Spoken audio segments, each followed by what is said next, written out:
Greetings, friends. It's me, Wayman. Welcome to ReligionThink. In observance of Tish'abeAv in Judaism, I wanted to go over a section of Lamentations and tell a little bit about that.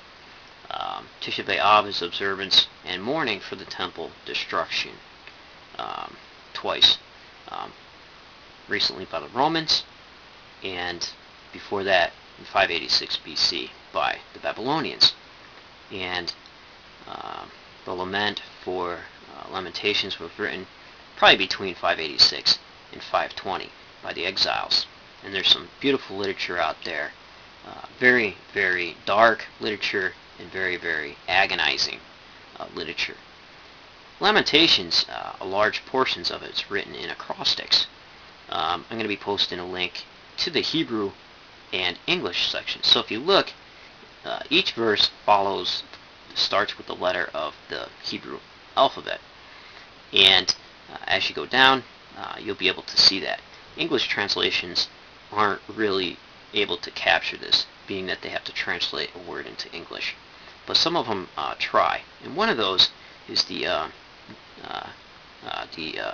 new Jewish Publication Society, Tanakh, and they try to keep the poetry, but sometimes it is kind of lost in translation, but they try to hold to it as best as they can.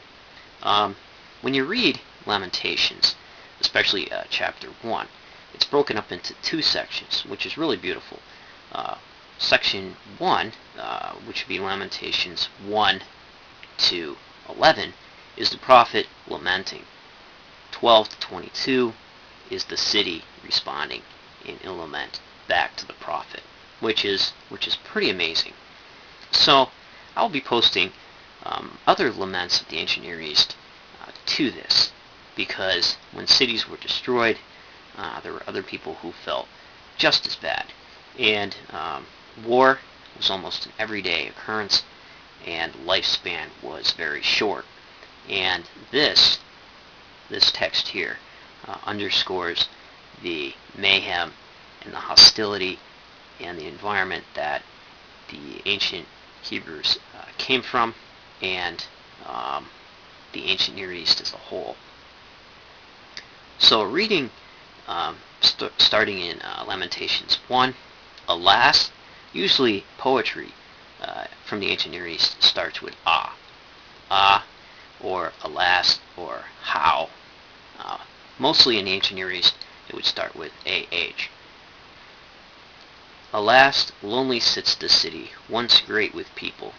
She that was great among nations is become like a widow, but princess among states is become a thrall. Bitterly she weeps in the night, her cheek is wet with tears.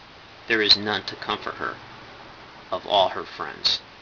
All her allies have betrayed her. They have become her foes.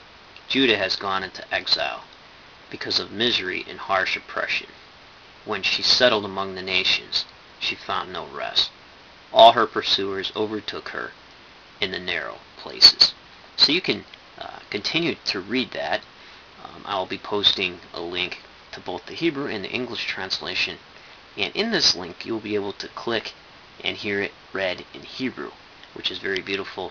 So it'll kind of give you a background and maybe let you listen to Hebrew a little bit in that recording. So take care, friends. Hopefully you enjoyed this. And remember, if everyone's thinking alike, then somebody isn't thinking.